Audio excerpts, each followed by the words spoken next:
Hi மக்களே, இன்றைக்கி டேஸ்டியான பாஸ்தா எப்படி செய்யலான்னு பார்க்கலாம்.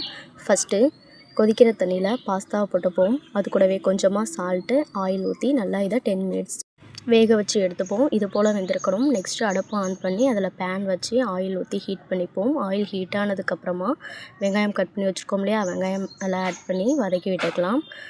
வெங்காயம் நல்லா வதங்கினதுக்கப்புறமா நம்ம கட் பண்ணி வச்சுருக்க பச்சை மிளகாய் ஆட் பண்ணிப்போம். அது கூடவே குடைமிளகாய் இருக்கு இல்லையா, அதையும் ஆட் பண்ணி கொஞ்சமாக கேரட் கட் பண்ணி வச்சுருக்கோம், கேரட்டையும் ஆட் பண்ணிக்கோங்க. சால்ட்டு தேவையான அளவு சால்ட் போட்டுப்போம். நெக்ஸ்ட்டு அரைச்சி வச்சுருக்க தக்காளியை ஆட் பண்ணி மிக்ஸ் பண்ணி விட்டுப்போம். அது கூடவே நம்ம எடுத்து வச்சுருக்க மசாலா என்னென்னு பார்த்தீங்க அப்படின்னா, கரம் மசாலா, மிளகு பொடி, அது கூடவே கொஞ்சமாக ரெட் சில்லி பவுடர் ஆட் பண்ணிப்போங்க. டேஸ்ட்டுக்காக டொமேட்டோ சாஸ் ஆட் பண்ணியிருக்கேன், உங்களுக்கு ஓகேனா ஆட் பண்ணிக்கோங்க. நெக்ஸ்ட்டு நம்ம வேக வச்சு வச்சுருக்க பாஸ்தாவை ஆட் பண்ணி நல்லா மிக்ஸ் பண்ணி விட்டுப்போம். ஃபைனல் டச்சாக கொத்தமல்லி ஆட் பண்ணிப்போம். இப்போ வாங்க டேஸ்ட் பண்ணி பார்க்கலாம். இந்த வீடியோ பிடிச்சிருந்துச்சுன்னா லைக் பண்ணுங்கள், ஷேர் பண்ணுங்கள் அண்ட் மறந்துடாமல் சப்ஸ்கிரைப் பண்ணிவிடுங்க.